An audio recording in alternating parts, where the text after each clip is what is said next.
Hello and welcome to KickTalk Reboot, and it's on to this weekend's results. McBookie.com, West of Scotland Premier Division, Petershill 1, Pollock 5. West of Scotland First Division, Largs 2, Yoker 1. And West of Scotland Ayrshire District League, Irvine 2, Ardea 1. Saltcoats 2, Dalry 6. Central District First, Carluke 2, Neilston 1. St Anthony's 1, Larkhall 3. St Roch's 0, Lesmahago 3. Wishaw 1, Thornywood 1. West Scotland Central District 2nd, Ashfield 0, Glasgow Perthshire 2. Vale of Leven 2, Newmains 1. Newcoins Holdings West of Scotland Round 2. Bellshill 2, East Kilbride 0. Beath 5, Maybole 2. Greenock 0, Auchinleck Talbot 4. Kilsyth 3, Lanark 2. Winton 2, Cumbernauld 5. Halford 3, Renfrew 1. Benburb 6, Shethston 4. Troon 1, Roberroy 4. Kilwinning 1, Darvel 1. Right, I'm with Frank Cassidy, the Ayrshire sports reporter. He was at Abbey Park for Kilwinning versus Darvel. It was a much closer match than maybe anticipated regarding the scoreline. Yeah, well, the scoreline tells the story that it was a close encounter, but it was anything but. The passage of play was totally dominated by Kilwinning, but it was the old adage. They took the lead in the start of the second half, but the one goal margin is never enough, and so it proved.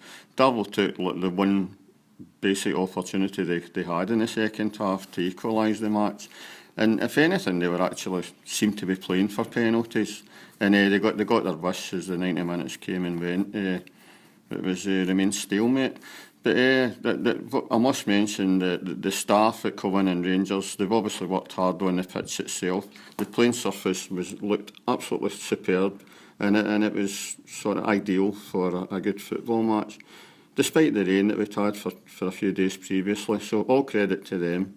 As I said, it looked and it played perfectly.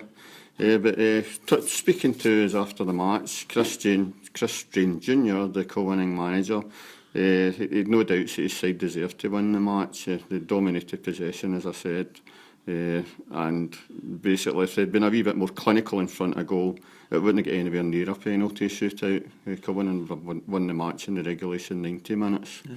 They're a great cup side though, Kilwinning, aren't they? They just seem to always manage to get over the finishing line against whatever the opposition. Absolutely, yeah. I mean, that's 2 cup games I've covered, and they beat Meadow earlier on in the season, and that was them winning again. I don't know if I'm a lucky basket to them, but certainly looking at their fixtures and looking at the last few weeks' results, that they've done really well.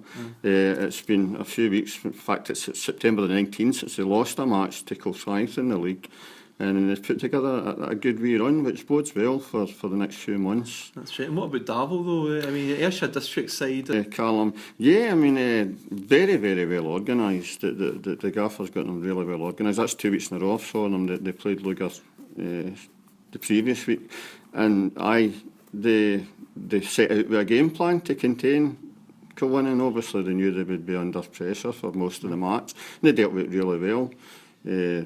Okay, albeit they were reduced to attacking Kilwinning on the break, but hey, if it gets you into the next round, it's worth it. That's it.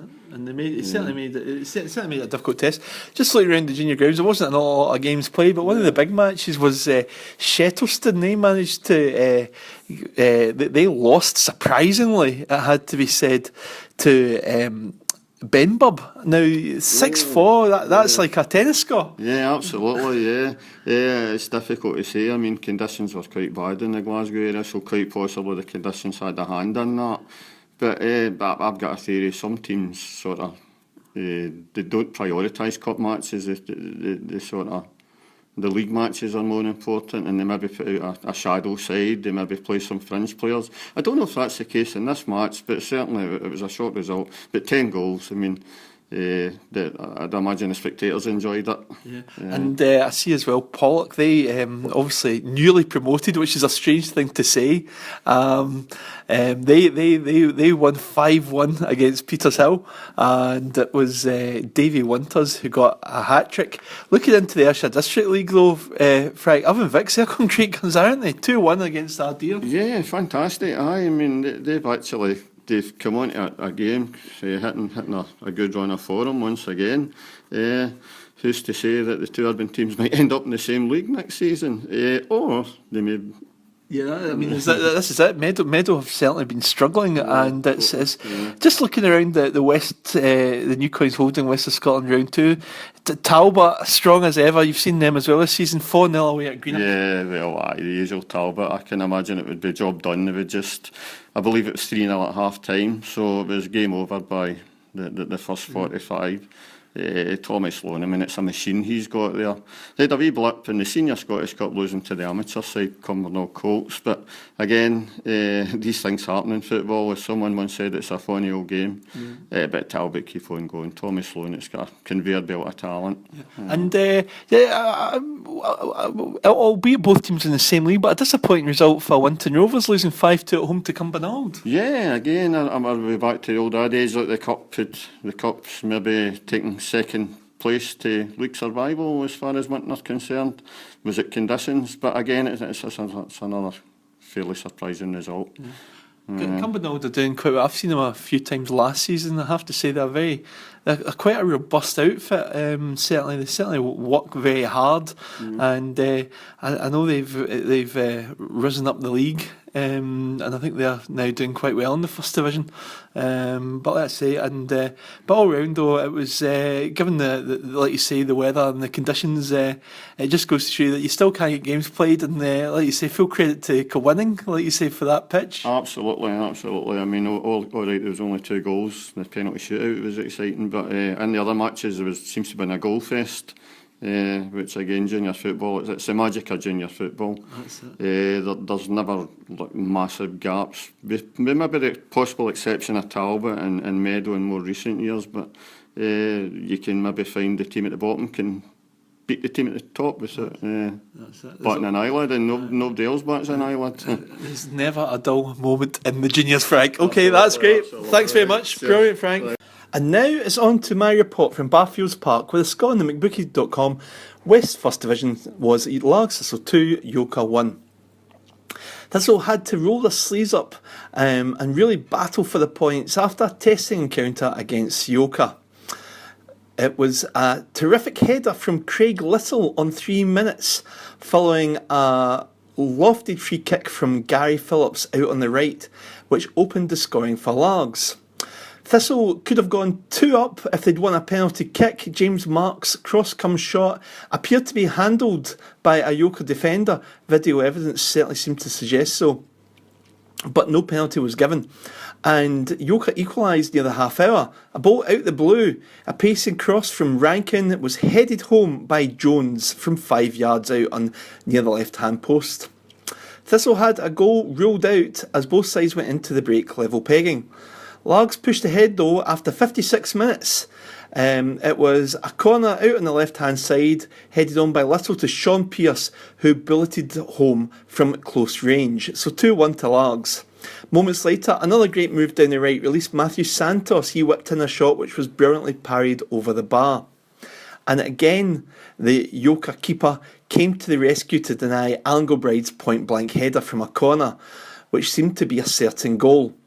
Thistle kept working hard, and they did create openings, and Yoker also had some dangerous opportunities, with Largs keeper Lundy having to make some smart stops. But the final score from Barfields Park was Largs Thistle 2, Yoker 1. With Brian Slavin today after Largs Thistle's gritty 2-1 win against Yoker. You had the chances though, their keeper made some great saves. It was but I suppose 3 points was the most important thing today. Aye, Callum, definitely. I think regardless of what our performance was going to be the day, we had to get the 3 points first and foremost. We've had a run of 3 games without a victory. I know that was including a friendly, but we don't think that's good enough at this club now. We should be winning a lot more games in that sort of period, and so it was a must today that we had to get 3 points. If not only for our own confidence, he stretch a wee gap at the top of the league. So I can't be any happier with getting the 3 points. Yeah, Stuart was stressing getting that early goal. You got that goal, aye. But then Yoker kind of hit you unexpectedly because they hadn't really had a chance of the game. I thought we actually started really, really well. It was potentially the best we've started since we've been here. We were right on top of it, on top of them. We were moving the ball well, we were getting in behind them, we were making chances, and then obviously we'd got the goal. But I mean, I thought we kept going. We did take the foot off the gas, and then for whatever reason, there's been a wee bit of a communication error in terms of down the line. The boy gets down the line and gets the ball over unchallenged, and I felt the cross shouldn't have come in the first place. However, when it comes into the box, the central defenders have got to deal with it, and they didn't.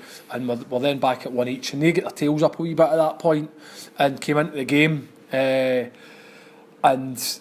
it was even from then, I think, until half time. But I think we stressed at half time the importance of getting back up against them and being in their face, because I don't generally need to tell the boys now how to play. They know how we want to play, and they're good enough players in that they can play themselves when they've got the ball. But I feel that sometimes it's just the mentality in their head. They tend to step off the game sometimes, and that's when we get problems.